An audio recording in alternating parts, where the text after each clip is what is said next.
Amen. Leo ni siku yetu ya 7, siku ambayo tunahitimisha ratiba ya maombi ya mfungo ambayo tumekuwa nayo kwa wiki nzima. Tulikuwa na ratiba ya mfungo wa maombi kwa siku 7 na leo tunahitimisha. Tunamshukuru sana Mungu kwa namna ambavyo ametusaidia. Tunamshukuru sana Mungu. Hii ni kitu ambayo inahitaji uamuzi kutoka ndani.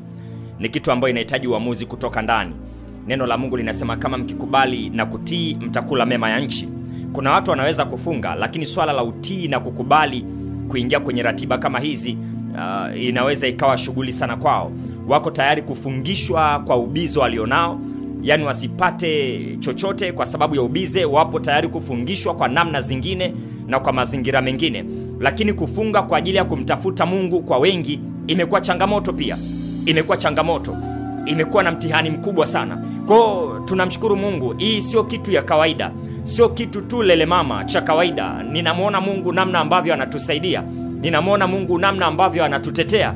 Ninamuona Mungu namna ambavyo anatupigania katika mazingira yote, na ninazidi kukuombea madhabahuni. Kile ambacho umekianzisha ndo kile ambacho kinatakiwa kiendelee. Vile ambavyo umeanza ndo vile ambavyo unatakiwa uendelee.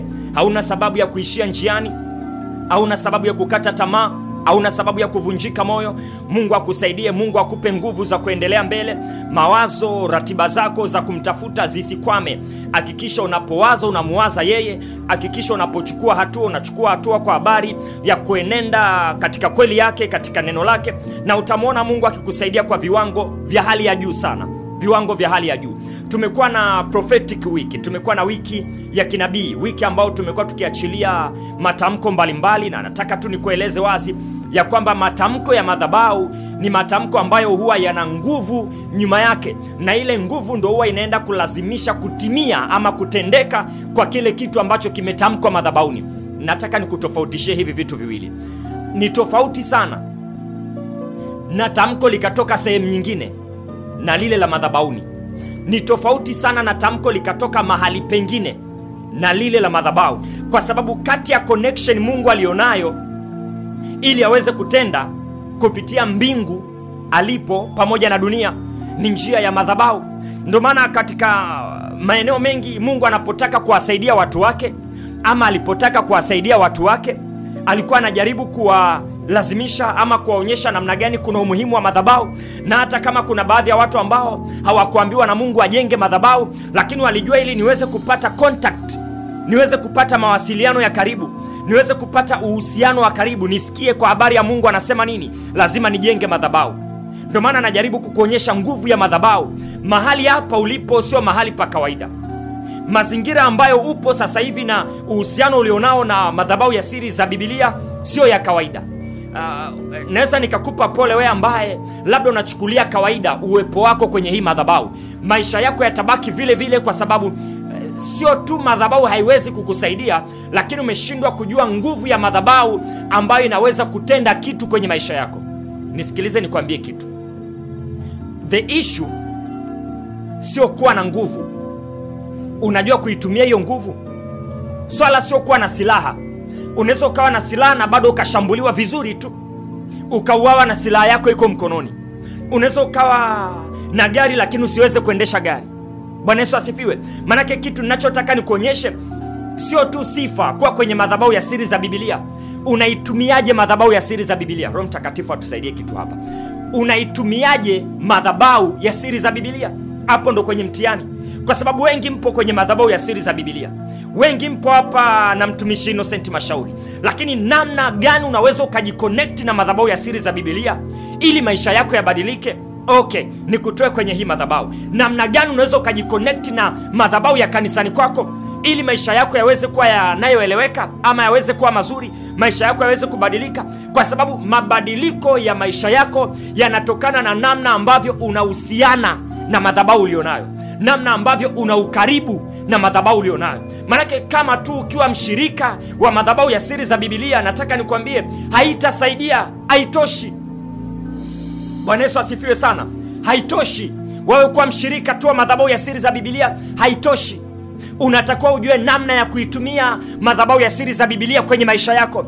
Unatakiwa ujue namna ya kuitumia, si kama unanielewa vizuri, namna ya kuipeleka madhabahu ya siri za Biblia nyumbani kwako, namna ya kuipeleka madhabahu ya siri za Biblia kazini kwako, namna ya kuipeleka. You have to convert this. Unatakiwa upeleke madhabahu ya siri za Biblia kwenye biashara yako, kwa watoto wako, shuleni. Unatakiwa uconnect kitu, ndio utaona matokeo ya Mungu ambayo anatenda kupitia madhabahu aliyokuweka.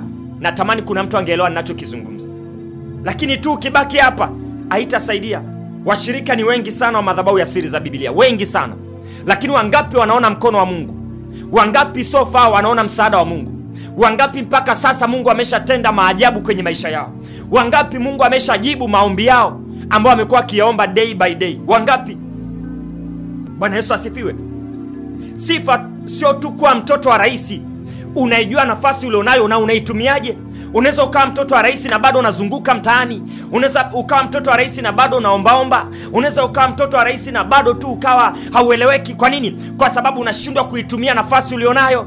Wengi sana mmempokea Bwana Yesu, lakini mnashindwa kutumia hiyo nafasi. Okay, madhabahu ambayo Mungu amekuweka ili akulishe hapo, ili akusaidie hapo, unajiconnect vipi na hiyo madhabahu? Tuko siku ya 7. Bwana Yesu asifiwe. Na leo ndio hitimisho.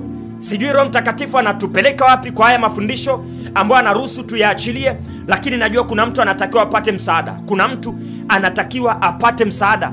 Mimi naitwa Pastor Innocent Mashauri. Haya ni maarifa ya kimungu kupitia madhabahu ya siri za Biblia.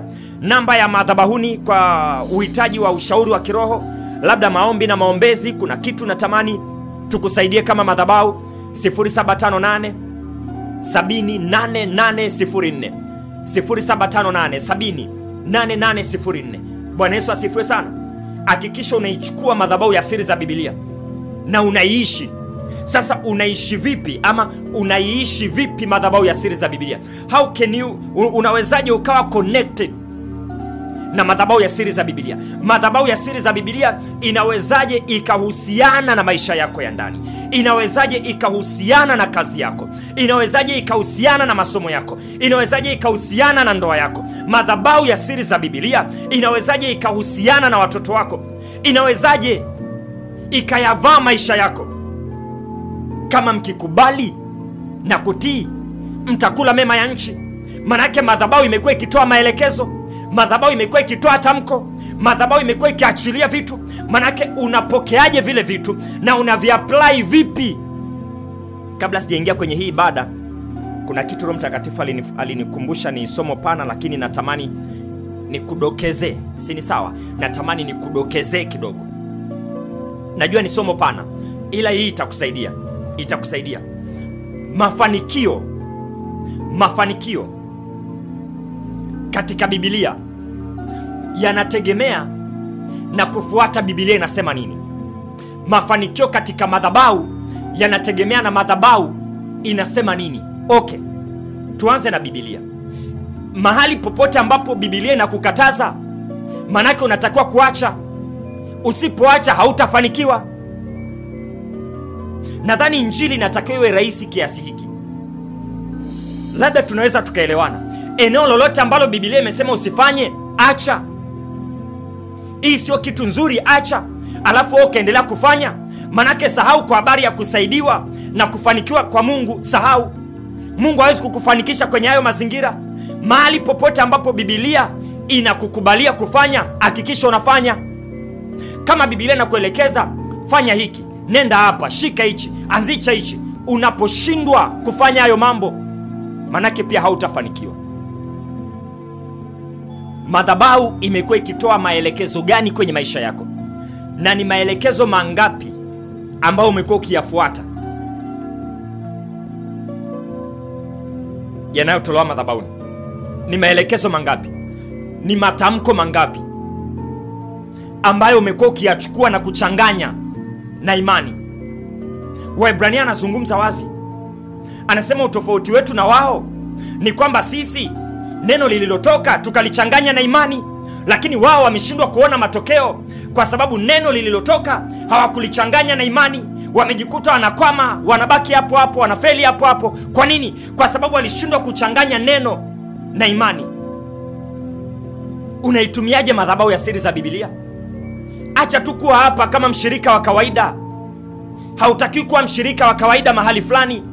Unatakiwa uwe connected moja kwa moja na hiyo madhabahu. Na ukisha kuwa connected na hiyo madhabahu, manake utakuwa connected na Mungu wa hiyo madhabahu. Ukisha kuwa connected na Mungu wa hiyo madhabahu, nataka nikwambie, chochote ambacho Mungu anakiachilia kwenye hiyo madhabahu, lazima kitakupata na wewe, lazima kitakufikia na wewe. Kwa nini? Kwa sababu uko connected na ile njia. Ni sawa na uko kwenye pipeline. Unaelewa? Upo kwenye bomba ambalo ndo Mungu analitumia kupitisha baraka zake, na wewe upo katika lile bomba. Manake baraka zinapopita, hata kama zinaenda kwa wengine, shwari kabisa na wewe zitakupata. Hata kama zinawafuata wengine, na wewe zitakupata. Kwa nini? Kwa sababu umekaa katikati ya ile njia ambayo inapitisha baraka, ile njia inayopitisha baraka.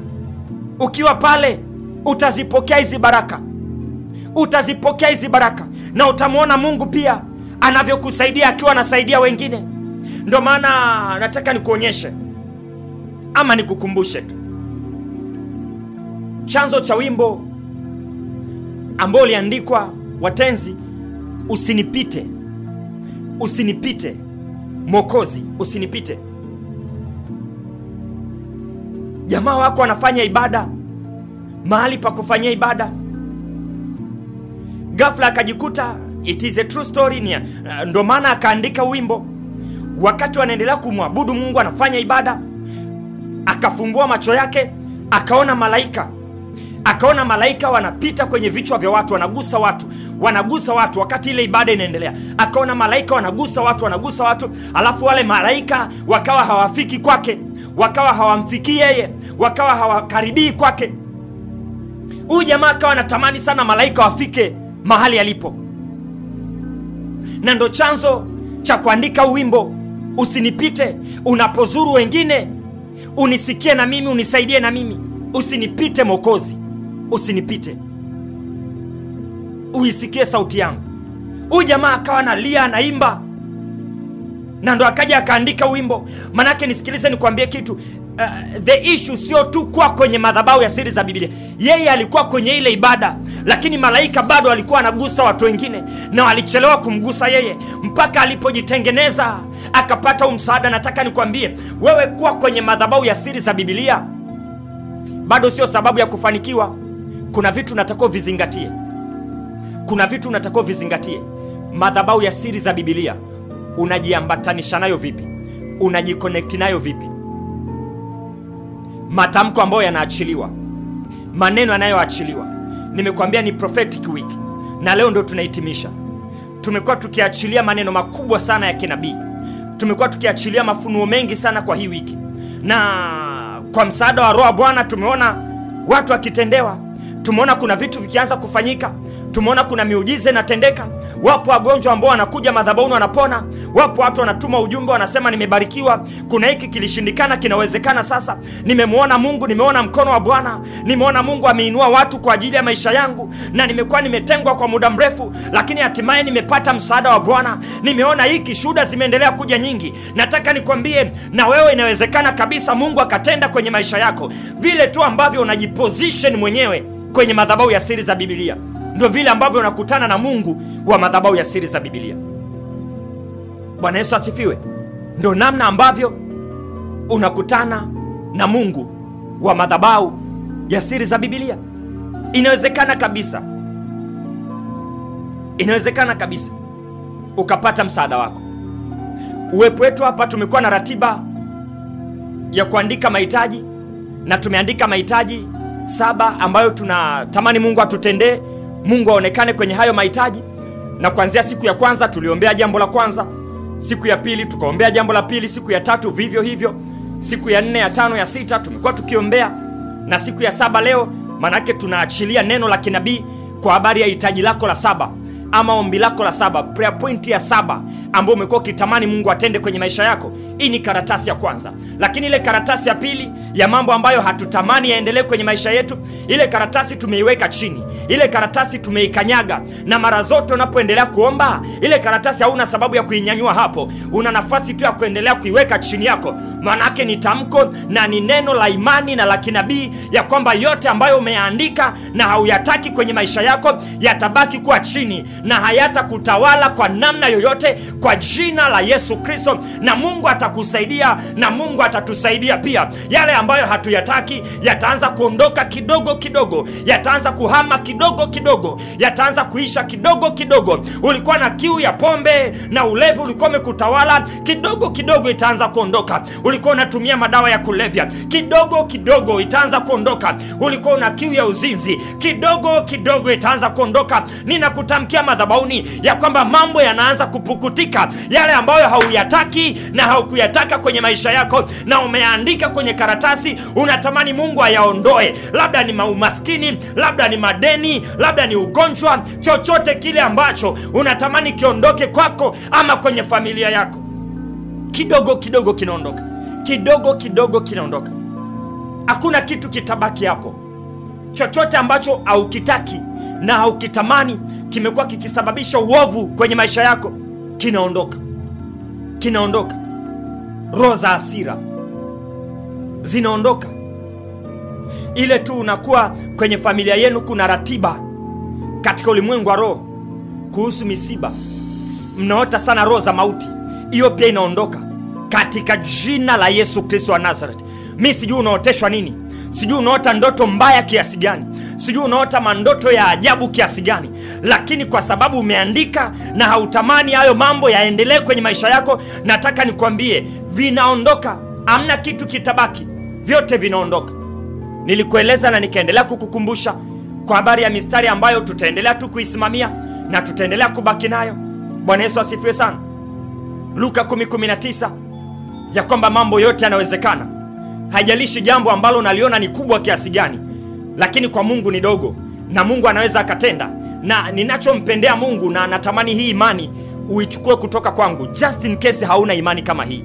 Mimi ninamwamini sana Mungu na ninaamini wazi kabisa ya kwamba Mungu anaweza akatenda lolote wakati wowote bila kuzuiliwa na mazingira na bila kuzuiliwa na kitu chochote. Hicho ndo ninachoamini. Hata kama kuna kitu ambacho kitahitaji kuchukua miaka na miaka, Mungu anaweza akatenda kwa jambo lolote lile, kwa jambo lolote. Hivi tuulizane tu kawaida, sijui nyewe mnamchukuliaje Mungu, lakini tuulizane kawaida.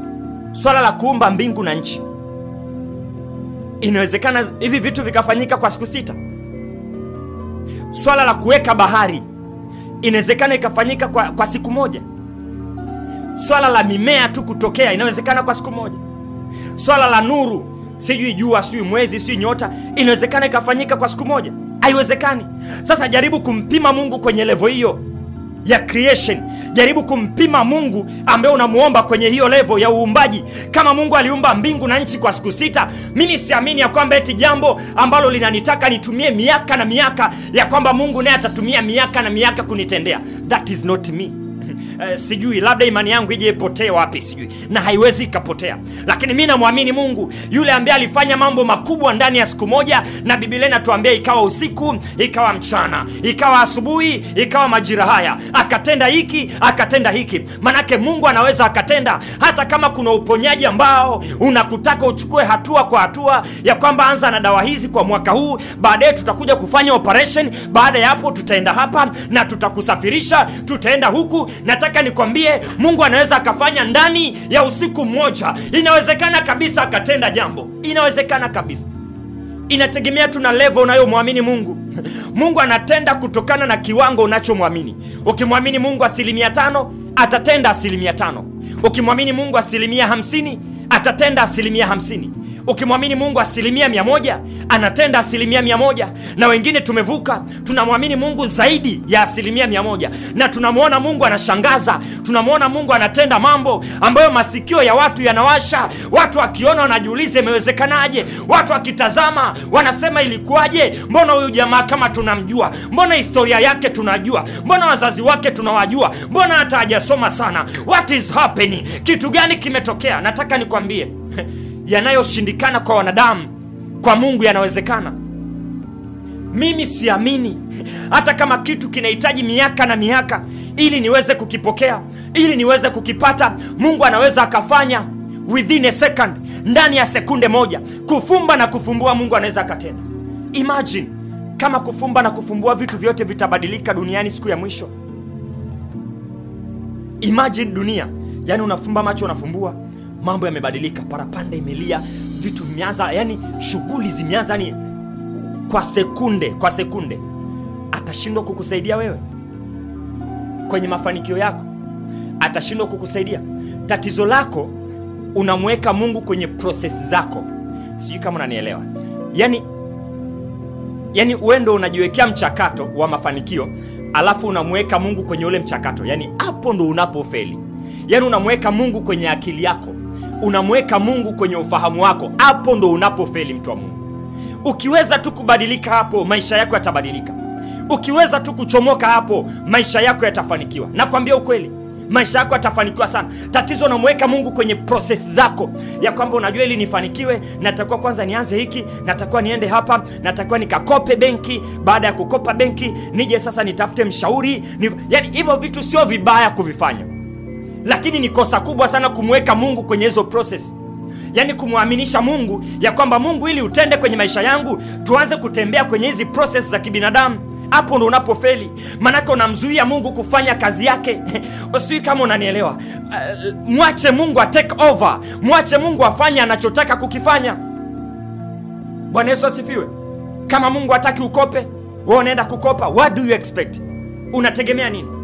Ndugu yetu mmoja akatufuata madhabahuni, anasema hali sio nzuri, sijui benki inakuja, wameshaambiwa wajiandae kuondoka kwenye nyumba. You can imagine, walichukua mkopo na changamoto zimetokea hapa katikati, imeshindikana kulipa. Yani sio vitu vyepesi sana na visikie kwa mtu mwingine, lakini vitu vigumu kwa namna fulani. Lakini haya mambo unatakiwa urudi na kuanza kujiuliza mwenyewe. Nimetoa tu hii kitu ili watu wengine waweze kupata ufahamu. Unatakiwa kujiuliza na wewe mwenyewe ya kwamba kwenye kila mafanikio lazima ukope.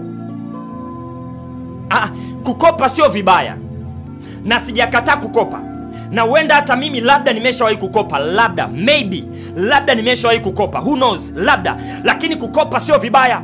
Kitu ninachotaka ni kuonyeshe ya kwamba kwani kila mafanikio yanahitaji kukopa?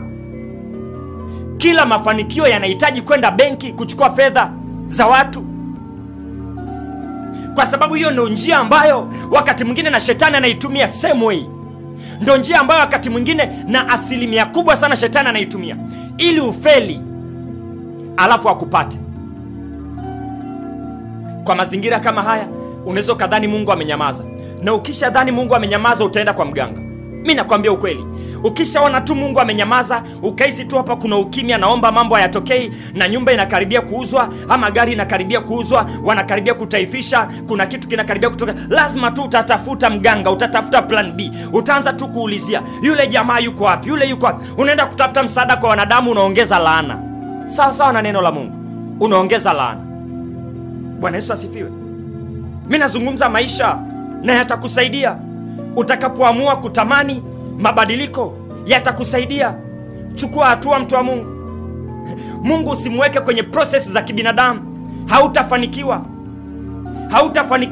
Ukimweka Mungu, hizo process zibaki kwako. Lakini unapoamua kumuapply Mungu, unapoamua kumuingiza Mungu kwenye jambo lako, muache yeye afanye.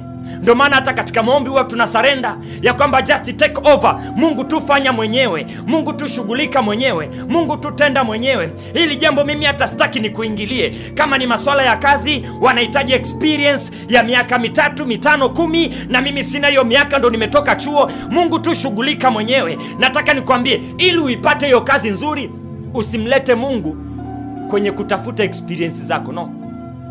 Mwambie Mungu, shughulika mwenyewe, wewe utaona. Watakuhitaji hata bila experience ambayo aliiandika kwenye maelezo yao. Mimi nakwambia, huyu ndo Mungu ambaye ninamhubiri hapa. Huyu ndo Mungu ambaye ninamuelezea hapa, ambaye hajawahi kushindwa na jambo lolote. Ndio maana nakueleza kwenye Luka 10:19 ya kwamba yote yanawezekana, and there is nothing too hard for the Lord. Manake hakuna jambo lolote gumu ambalo linamshinda Mungu. Kile ambacho nakiombea kwa siku ya 7, ile prayer point ya 7, ile ombi lako la 7 ambalo tunakamilisha nalo leo, iko njia ambayo Mungu anaitengeneza.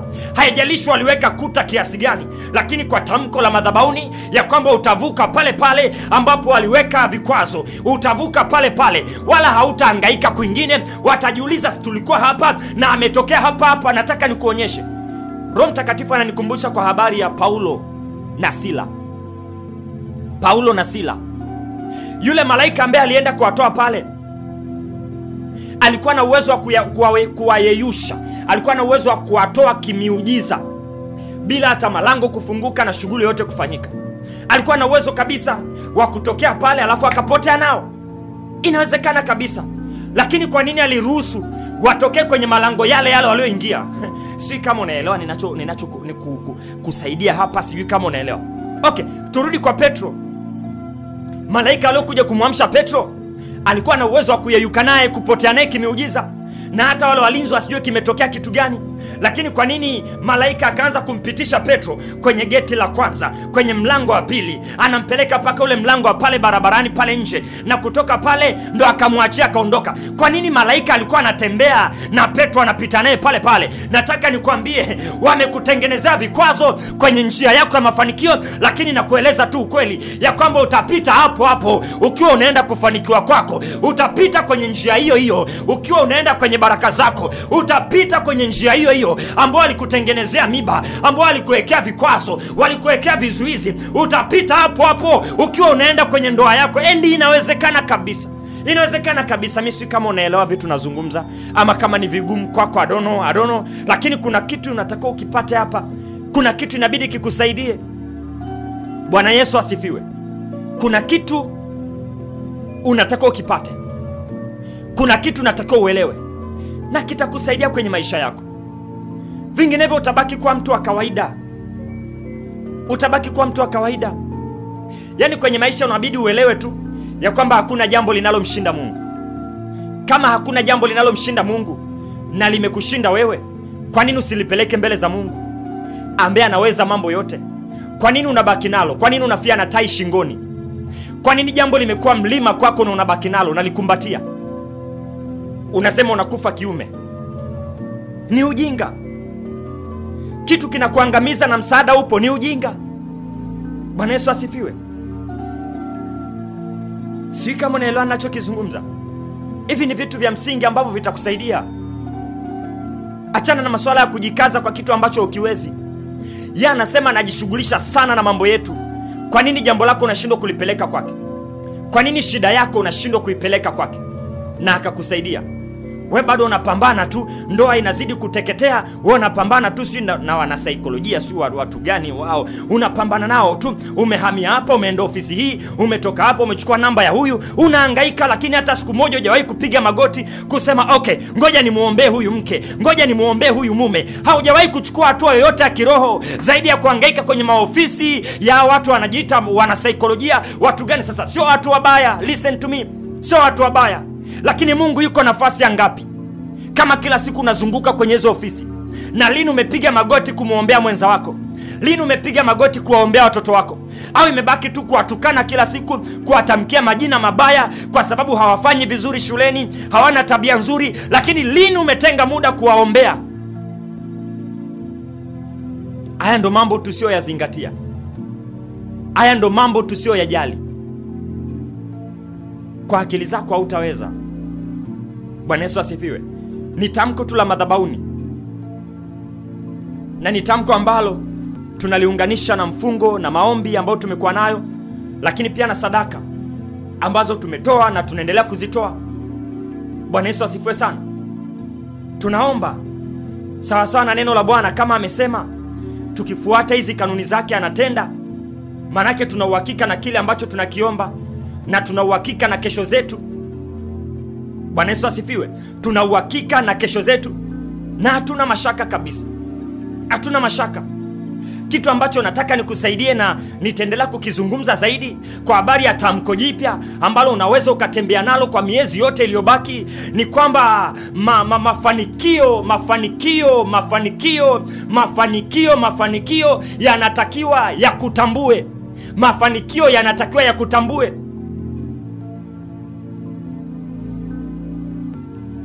Bwana Yesu asifiwe. Mafanikio inabidi yakutambue.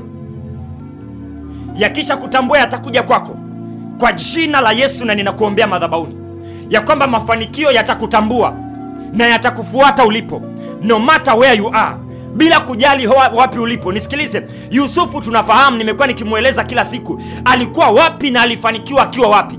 Alianza kupata kibali akiwa gerezani, na ndo tamko ambalo nilaliachilia madhabahuni ya kwamba mafanikio yakutambue, kwa sababu hayawezi kukufuata kama hayakutambui. Asante Roho Mtakatifu. Yesu alitoa mfano akasema, kondoo wangu wanaijua sauti yangu. Kondoo wanaijua sauti yake. Bwana Yesu asifiwe. Sijui kama unaelewa ninachokizungumza. Maana yake kuna identification. Okay. Kuna utambulisho. Kuna kitu ambacho hawa kondoo wanakitambua kwa mchungaji wao. Kuna kitu sisi wa Kristo tunakitambua kwa Kristo wetu. Kuna kitu mafanikio yanatambua kwa mtu anayetakiwa kupata mafanikio. Hizo ndo spiritual code ambazo tutaendelea kuzizungumza. Ndo maana kitu ambacho unatakiwa kipokee madhabahuni ni kwamba upate utambulisho wa mafanikio, ili mafanikio yaanze kukufuata. Ndo maana nakurudisha kwenye andiko la kitabu cha Kumbukumbu la Torati, anavyozungumza kwa habari ya utafanikiwa mjini, utafanikiwa shambani, ama utafanikiwa kijijini. Anaeleza namna ambavyo unaweza ukafanikiwa kwenye maeneo mbalimbali. Unaweza ukafanikiwa kwenye maeneo tofauti tofauti. Kwa nini? Kwa sababu mafanikio yakisha kutambua hayatajali kwamba wewe upo kijijini. Mafanikio yakisha kutambua hayatajali kwamba umesafiri uko mbali. Mafanikio yakisha kutambua hayatajali upo mjini. Mafanikio yakisha kutambua hayatajali umeajiriwa unafanya kazi mbaya. Mafanikio yakisha kutambua hayatajali bado umepanga nyumba. Mafanikio yakisha kutambua hayatajali una madeni au huna madeni. Nataka nikwambie, mafanikio yakikutambua yatakufuata mahali ulipo. Yatakufuata mahali ulipo, mtu wa Mungu. Yatakufuata mahali ulipo. Na ninakuombea tu madhabahuni, kwa sababu mafanikio yana tabia kuwafuata yanayowatambua. Mafanikio yakikutambua yatakufuata. Ukiona haufuatwi na mafanikio hayajakutambua. Kwa sababu pesa ni roho. Si unaelewa? Haya mafanikio unajua ni spiritual. Ni mambo ya kiroho. Kwa yanamhitaji mtu wa kiroho, anayezijua kanuni za kiroho, anayezijua njia za kiroho, anayezijua mbinu za kiroho, anayejua utaratibu wa kiroho, na akijiseti vizuri, akajipackage vizuri kiroho, yale mafanikio yataanza kumfuata hata bila kustruggle, bila kuhangaika. Na ndo kitu nimekuwa nikisema kila siku, mafanikio sio lazima uwe na mahangaiko, sio lazima ufanye kazi 7, 8, 9. Nisikilize, kufanya kazi nyingi sio mbaya, lakini nataka nikwambie, ili ufanikiwe hakujaandikwa lazima upambane. Kupambana ili ufanikiwe, okay. Labda naweza nikawa napishana na watu wengi sana, na mnaweza mkaweka comment mkaja na maswali mengi. Au unajua lazima hatule kwa jasho, lazima tufanye hivi, tufanye hivi. Sawa, mimi sijakataa. Wewe si umeamua kulichukua hilo andiko, na mimi nina andiko langu lingine ya kwamba yeye ndo ananipa nguvu za kupata utajiri. So kwa nini nitumie nguvu zangu? Na kati kumbe kuna nguvu za Mungu ambazo natakiwa nizitumie za kwake, situmii za kwangu. Sasa kama natumia nguvu zako, mimi naweza nikastruggle. Nikupe mfano. Mimi natumia mashine kuoperate, kufanya kazi labda kwenye ofisi ambao labda nimeajiriwa, ama ofisi yangu natumia mashine. Nikisha kuwa natumia mashine, manake inanirahisishia. Hiyo ndo definition ya mashine. Manake inanirahisishia mimi kutumia nguvu yangu mwenyewe. Natumia mashine. Manake mashine na operate kwa muda mrefu, inafanya kazi kwa spidi, kwa nguvu kubwa, bila mimi kutumia nguvu yangu. Hiyo ndo mashine. Kwa waliosoma physics wanaweza wakaelewa ninachojaribu kukieleza hapa. Sasa kama neno la Mungu, mimi sikatai. Wengine wanasema kwamba lazima tupambane, lazima haya yawepo. Unajua tupo duniani, lazima ustruggle, lazima kazi nyingi, uwekezaji mkubwa, lazima. Mimi sijakataa hayo yote. Unajua Biblia ni pana na unachagua tu unakaa upande gani, si ndio? Unachagua tu mwenyewe unakaa upande gani. So kama umechagua ukae huo upande, ni sawa, utapata mafanikio. Kwa kuhangaika utapata, kwa kustruggle utapata, kwa kupambana sio kwamba hautafanikiwa, utafanikiwa. Lakini sisi wengine labda ndo tumechagua hii njia ya kwamba Mungu mwenyewe amesema, mimi ndo Mungu ninayekupa nguvu za kupata utajiri, za kupata utajiri. Manake situmii nguvu zangu, natumia nguvu zake kupata utajiri. Nguvu zake ni zipi? Nguvu zake ziko wapi? Utaratibu wa nguvu. Sasa ni mambo ya kiroho ya ndani sana, ya ndani sana. Unamtumiaje Mungu ili kufanikiwa? Ni somo lingine kubwa. Unamtumiaje Mungu ili kufanikiwa? Sio ili akufanikishe, no, ili kufanikiwa. Unamtumiaje Mungu kufanikiwa? Wewe kukuta watu na tumekuwa tukiona kwenye vyombo vya habari, watu wengine wanatumia majina ya mawaziri, wanatumia majina ya viongozi mbalimbali wa serikali, wanasema mimi ni fulani. Wanaweza wakatuma email, wanaweza wakatuma, wakapiga simu, wakatuma message, mimi ni fulani, labda mimi ni kiongozi fulani, nataka mfanye hiki na hiki na hiki. Anatengeneza mazingira. Bwana Yesu asifiwe. Anatengeneza mazingira ya kupata kitu fulani. Wewe hujawahi kuona hiyo kitu? Hujawahi kusikia hiyo kitu? Sasa inabidi ifike mahali uelewe, mimi natumia nguvu za Mungu ili kufanikiwa. Namtumia Mungu ili nifanikiwe. Simtumii Mungu anifanikishe, namtumia Mungu nifanikiwe. Anasema mimi nawapa nguvu, natoa nguvu. Manake yeye anakuwepo pale, lakini kuna nguvu ambaye anasema anatupatia. Akitupatia nguvu, manake kuna mahali yeye anabaki na kuna nguvu zinatoka zinakuja kuifanya kazi. Sio kwamba anakuja yeye kufanya kazi. Anasema ninatoa nguvu, ninawapa nguvu. Natamani mngekuwa mnasoma maandiko kwa uelewa fulani, kuna vitu mngekuwa mnavielewa. 0758 78804. Bwana Yesu asifiwe sana. Mafanikio ni swala la wewe kuchagua tu. Unachagua upambane, unachagua usipambane, unachagua ufanye nini, unachagua utumie njia gani. Na mimi nimekupa tu njia mbili. The choice is yours. Machaguo yanabaki tu kwako. Wewe unaweza ukapambana, ukafanya kazi 2-3, ulali, unachelewa kulala, sio mbaya kabisa, na ukafanikiwa. Sio kwamba hautafanikiwa, surely kabisa. Katika bidii utafanikiwa. Mithali inaeleza tumtazame chungu anavyofanya kazi kwa bidii na tujifunze. Bwana Yesu asifiwe. Mithali, kitabu cha Proverbs, Mithali kimeeleza vitu vingi sana kwa habari ya namna tunavyotakiwa tuishi maisha tunayotakiwa tuyaishi ili tuweze kufanikiwa. Lakini si wengine pia hatujaacha nyuma maandiko mengine, bado tunatembea nayo. Anasema anajishughulisha sana na mambo yangu. Bwana Yesu asifiwe. Anasema kama anaweza akawalisha ndege wa angani na hawapandi wavuni, kama anaweza akayaruhusu maua ya kondeni yakastawi na muda mfupi tu yanasinya, sembuse mimi mwenye imani haba. Bwana Yesu asifiwe. Jaribu kuitazama Biblia kwa uwanja mpana, utaona mafanikio. Kuna mahali pambana, kuna mahali tumia neno la Bwana pia, kuna mahali tumia akili ya Mungu, kuna mahali tumia nguvu ya Mungu, kuna mahali tumia uwezo wa Mungu, kuna mahali fanya hivi, utafanikiwa. Utafanikiwa. Hili ndio tamko la madhabahu. Ni somo pana, tutaendelea kupata muda na tutajifunza zaidi, lakini ndio tamko la madhabahu. Mafanikio yanawafuata watu wanaotambuliwa na hayo mafanikio. Kama mafanikio hayakutambui, hayawezi kuja. Bwana Yesu asifiwe. Kama mafanikio hayakutambui, hayawezi kuja.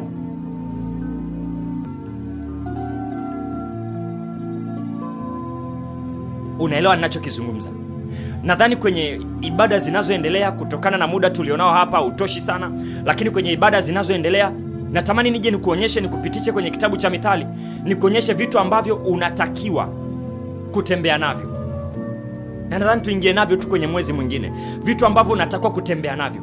Kuna mambo matatu. Nenda kaangalia kitabu cha Mithali sura ya 3 mstari wa 16 na tutakuja kuanzia hapo. Tutakuja kuanzia hapo.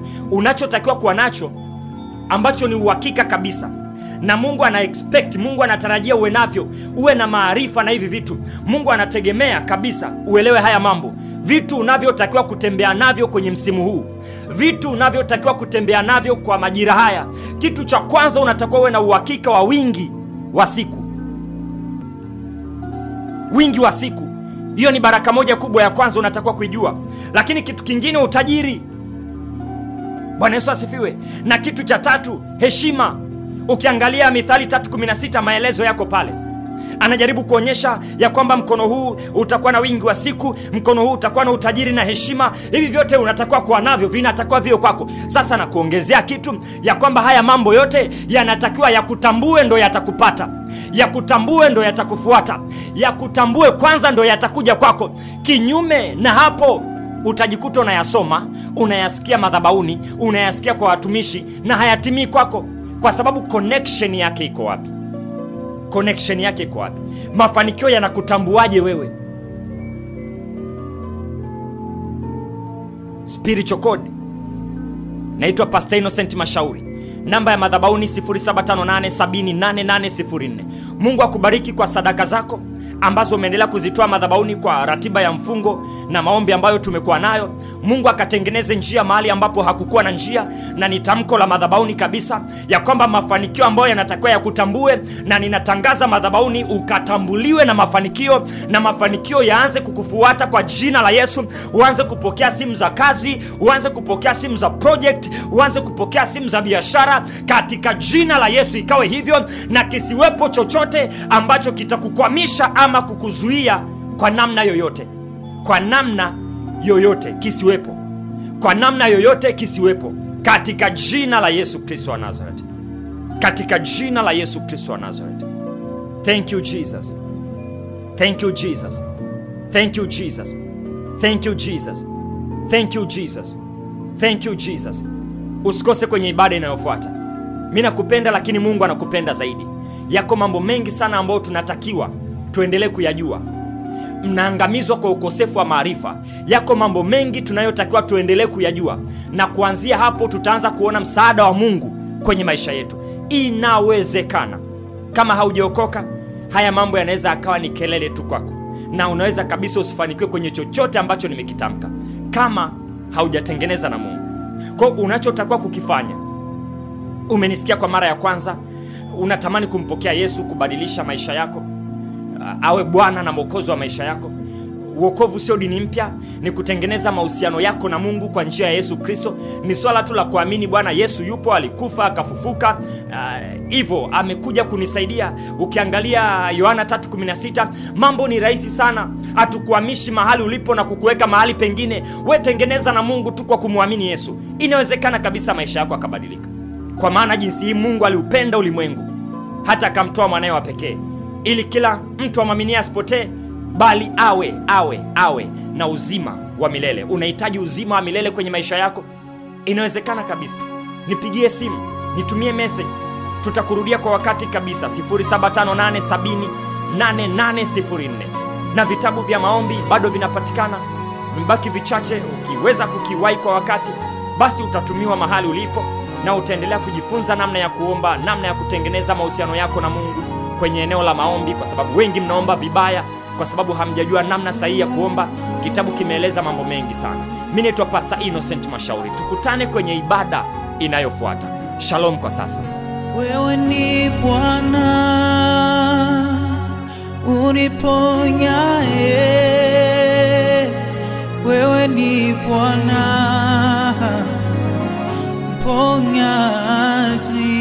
mponyaji, lituma neno lako liponye. Wewe ni Bwana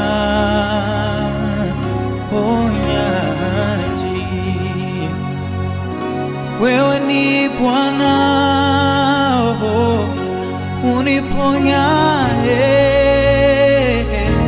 wewe ni Bwana ponyaji,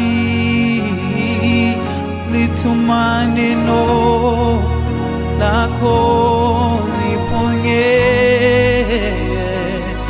Wewe ni Bwana.